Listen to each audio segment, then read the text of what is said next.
Hey guys, welcome back to another episode of Easter Egg Hunt, a Taylor Swift podcast brought to you by the Spin Cycle Media. This is our 5th episode and we're going to talk about Taylor Swift's 5th album, 1989, which is being re-released on October 27th. Taylor announced the release of 1989, Taylor's version, on August 9th. Get it? 1989, 89, at SoFi in LA on the Eras tour, the last stop on the first leg. And on Instagram, she posted, "Surprise, 1989, Taylor's version is on its way to you soon. The 1989 album changed my life in countless ways, and it fills me with such excitement to announce that my version of it will be out October 27th. To be perfectly honest, this is my most favorite re-record I've ever done because the 5 From the Vault tracks are so insane.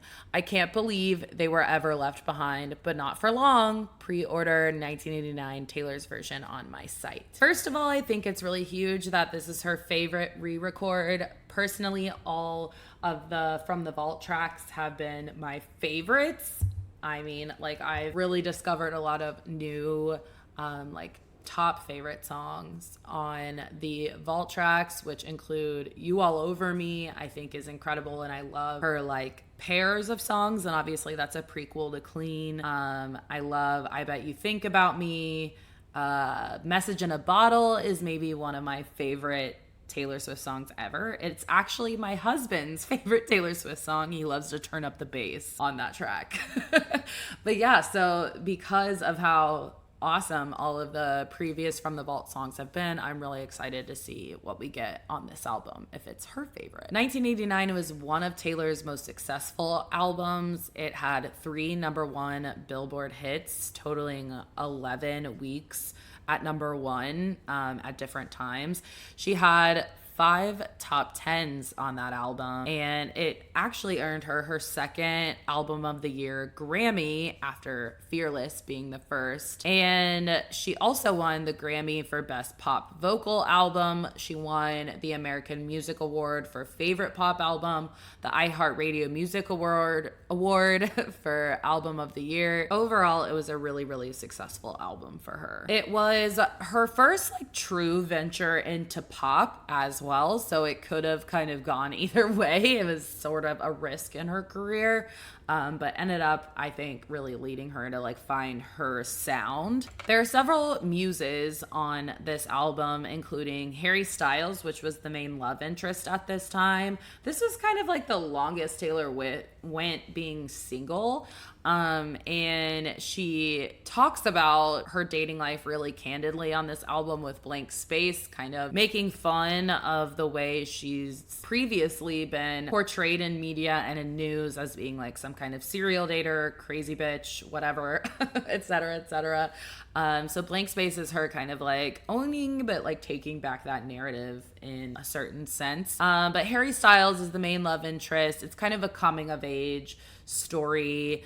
And it also is heavily inspired by her Girl Squad and also Girl Fights, her feud with Katy Perry. So if you don't remember the Girl Squad era, maybe you're too young, maybe you weren't paying that much attention to the news and celebrity sightings, etc. Here's kind of an overview of her Girl Squad in general. So the squad included actresses like Jamie King, Haley Steinfeld, Sarah Hyland, Emma Stone, singers like Lorde, Selena Gomez, models, of course. I think the models were kind of the sticking point that made it kind of controversial in the media, which I'll get to in a minute. Models like Martha Hunt, Lily Aldridge, Karlie Kloss, Gigi Hadid, and Cara Delevingne. People kind of had mixed feelings about her Girl Squad era. I think a lot of people saw it kind of as women's empowerment. It kind of coincided with the girl boss movement, so to speak, where all these white hot female owned businesses started popping up and making a lot of money. So it really was a sign of the times, so to speak. But I feel like the models, most of which she met during her Victoria's Secret fashion show performances, really led to a lot of criticism by the media of them being like this like unattainable hot girl, like you can't sit with us, mean girl squad. However, it does appear that a lot of the tracks on 1989 are inspired by female friendship and camaraderie and having fun, which is just cool. So the track list, the deluxe track list of 1989 goes Welcome to New York, Blank Space, Style, Out of the Woods, All You Had to Do Was Stay, Shake It Off, I Wish You Would, Bad Blood, Wildest Dreams, How You Get the Girl, This Love, I Know Places, Clean, Wonderland, You Are in Love, New Romantics. Blank Space and Shake It Off, Bad Blood, and New Romantics are all very much the coming of age songs that I'm referring to. I think she really like took back the narrative of who she was in the media. It's almost like a prequel to Reputation, where she's kind of like owning her persona. She's starting to shed the like all-American like good girl image and starting to like come into this like young woman, especially with Blank Space and Shake It Off. And then with Bad Blood, you know, this is really the first time that she sang about something like a friendship gone bad. Obviously we had like Better Than Revenge and that sort of thing, but that was more like over a boy, still kind of like tied to romance. And while Taylor Swift and Katy Perry did both date John Mayer, Taylor has said outright that the subject of Bad Blood and her did not have a falling out over a guy. Seemingly, Taylor's beef with Katy all started over Katy Perry hiring some dancers off Taylor Swift's tour. In September 2014, Swift revealed that her song Bad Blood is about a female musical artist who she won't name, who quote unquote tried to sabotage her tour by hiring people from her staff. Then people looked back at a previous interview that one of her dancers had done with another outlet, talking about leaving the Red Tour for Perry's Prism Tour, which at the end of the day was probably a really bad career decision, to be honest. Taylor said, quote, she would come up to me at award shows and say something and walk away, and I would think, are we friends, or did she just give me the harshest insult of my life? She did something so horrible. I was like, oh, we're just straight up enemies, and it wasn't even about a guy. It had to do with business. She basically tried to sabotage an entire arena tour. She tried to hire a bunch of people out from under me, and I'm surprisingly non-confrontational. You would not believe how much I hate conflict, so now I have to avoid her. It's awkward and I don't like it. Then, of course, after this interview, Katy tweets out, watch out for Regina George in sheep's clothing. That May is when the song and music video for Bad Blood comes out. And then I believe it was the VMAs, some award show did not recognize Nicki Minaj in the way that she wanted to be recognized. She sent out a tweet kind of pissed that Taylor Swift and other white girls were getting nominated, and Taylor Swift responded to her saying, essentially, I've always supported you. I thought we were friends, and it's not like you to like pit other women against each other. Like maybe one of the men took your spot. Then Katy takes it upon herself to tweet, finding it ironic to parade the pit women against other women argument about as one unmeasurably capitalizes on the takedown of another woman. But it's like, you hired her dancers. Who's taking whom down? But whatever, neither here nor there. So as always, I have a few predictions about this album and what we can expect from it. I have a few theorized collaborators, some people who might potentially be featured on the album based off of her life at this time. So a couple of those that I think that might be included are Selena Gomez. Obviously, the two have been friends for a really long time, dating back to when they were both seeing one of the Jonas Brothers, and that would be Nick for Selena and obviously Joe and Taylor. And I think I theorize this mostly because of the like rise of the girl squad at this time and her being so close to Selena. It seems like this is when they really became like best friends as opposed to just like, you know, co-girlfriends and acquaintances. This is also something that Selena and Taylor have previously talked about before, about wanting to collaborate together. I think it would make the most sense for Selena to appear on this album if she would appear on any of them. The one that I'm most confident about is Lorde. Taylor told Pop Crush that Lorde was one of the first people to hear 1989 before it was released, because she said that Lorde gives awesome advice. She also performed as one of Taylor's guest stars during her Washington, D.C. 1989 tour performance, so it definitely makes sense for Lorde to appear on this album. Another one that could come out of this is Ellie Goulding, who introduced her to Calvin Harris. They are not necessarily the closest of friends anymore, but that doesn't mean they have bad blood or anything. But I think that this was a friendship that kind of blossomed during this time period. And even if the relationship with the guy didn't work out, maybe the two of them still have some love for each other. So I could definitely see that, especially because this is Taylor's most pop synthy album. It's not, so ballad focused, and it seems like a good fit for Ellie if she were ever to come on one of the albums. And of course, I am expecting some kind of collab with Harry Styles. The two have been very friendly exes for a really long time. They're always pictured together talking at award shows, etc. And to me, it seems like their relationship mostly didn't work out because of timing and conflicts and whatever. It seems like they liked each other, got along, it was fine. It just never really had the time and space to grow and develop. So I definitely think that it's a possibility that we could get Harry Styles on 1989, Taylor's version. On the Eras Tour, 1989 is right before the surprise acoustic set. It features 5 songs, which are Style, Blank Space, Shake It Off, Wildest Dreams, and Bad Blood. I believe that those are the 5 songs from the album that were Billboard Top 10 hits as well. Some fun facts about Taylor Swift is that her move into pop music with this album was not necessarily something that the people around her were confident about.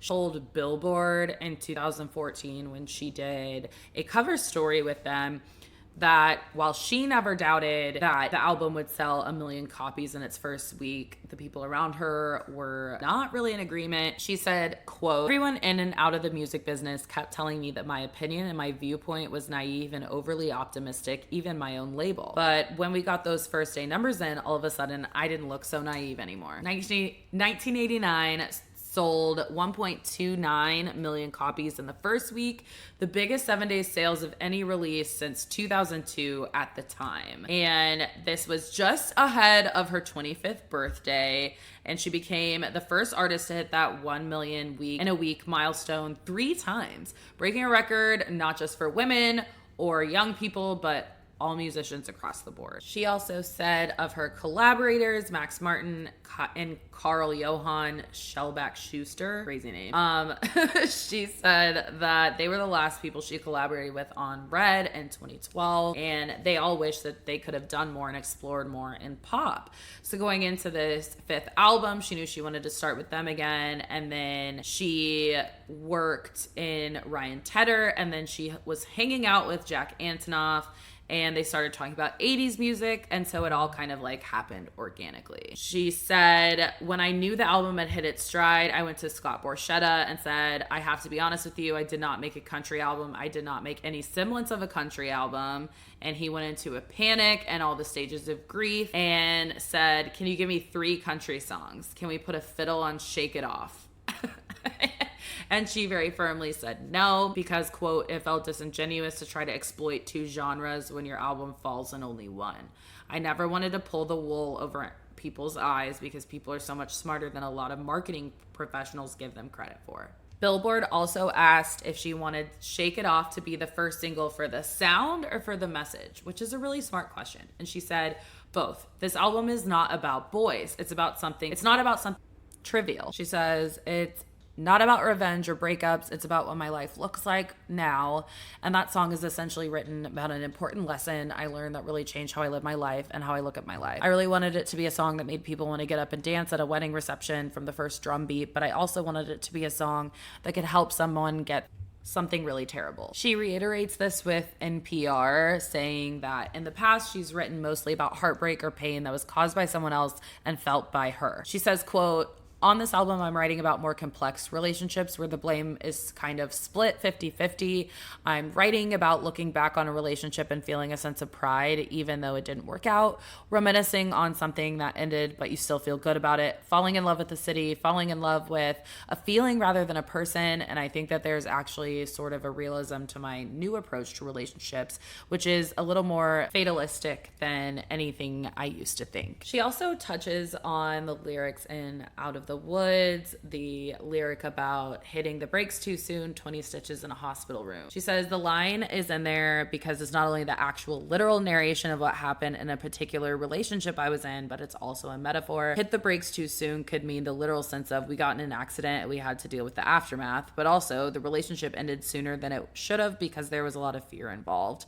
And that song touches on a huge sense of anxiety that was kind of coursing through that particular relationship because we really felt the heat of every single person in the media thinking they could draw up the narrative of what we were going through and debate and speculate. I don't think it's ever going to be easy for me to find love and block out all those screaming voices. She also does not elaborate to the interviewer on what actually happened in that scenario. She says that's between us, between the two people who it happened to. I think I put the lyric in the song knowing it was an evocative lyric, and it was almost like this very strange subtle clue to the media that they don't know everything that happened in that relationship and they don't know everything that happens in my life, and I can have something really major and traumatic happen to me and they don't know about it. I do have to say that this was during an era where Taylor was very, very thin and spoke about it some. In her Rolling Stone cover story that came out September 8th, 2014, she talks about being almost happy. She says, "I really like my life right now. I have friends around me all the time. I've started painting more. I've been working out a lot. I've started to really take pride in being strong. I love the album I made. I love that I moved to New York. So in terms of being happy, I've never been closer to that." And the writer says, which is not necessarily the same as being happy. In a 2020 interview with Variety around the time Miss Americana came out, the documentary, she says, "I remember how when I was 18, that was the first time I was on the cover of a magazine. And the headline was like, pregnant at 18. And it was because I had worn something that made my lower stomach look not flat. So I just registered that as a punishment. And then when I'd walk into a photo shoot and be in the dressing room and someone who worked at a magazine would say, 'Oh, wow, this is so amazing that you can fit into the sample sizes. Usually we have to make alterations to the dresses, but we can just take them right off the runway and put them on you.' I looked at that as a pat on the head. You register that enough times and you just start to accommodate everything towards praise and punishment in your own body." The director of the documentary points out that there were a lot of people who did not think that she was too thin during this era and says, quote, "You can also just not notice people being really skinny because we're all so accustomed to seeing women on magazine covers who are unhealthy skinny, and that's just become normalized. It's incessant, and I can say this as a woman, it's amazing to me how people are constantly like, you look skinny or you've gained weight. People you barely know say this to you, and it feels awful, and you can't win either way. So I think it's really brave to see someone who is a role model for so many girls and women be really honest about that. I think it will have a huge impact." About writing the album, Taylor told Pop Crush that it was interesting because the songs that are difficult to write always end up being less interesting than the ones that just kind of come from some crazy sparks of creativity. A lot of the songs on the album that I'm most proud of are ones that I got an idea and just kind of rolled with it and went with it. And 20 minutes later, I had the song done. So I kind of have been following that. I've been following the idea that if you get a really crazy lightning bolt idea, then that's the one you should chase and the one that you should follow. If it's a little bit harder to get into the groove with the song, then maybe it's just not that good of an idea. Her favorite on the album at the time was This Love. It's a song that she wrote completely by herself, and she says it's kind of like hypnotic in a way, and it is kind of somewhat romantic and wistful and relaxing. But she also really likes Out of the Woods. Clean is the one that she says she's most proud of the lyrics in it, and she was really excited for people to hear that. At the time, she brought Imogen Heap the idea, who helped her write it. She said, I brought her the idea, I brought her the verse and chorus of the song, and one of the most important elements of that song is the production. So she kind of created this incredible sonic world for this song to live in, and I'm so excited to have worked with her on it because she's just, I think, one of the most interesting and unique artists out there. She said that it was inspired by coming out of a relationship or trying to move on from a struggle and feeling tarnished by it, and talking about how if you really allow yourself to feel pain,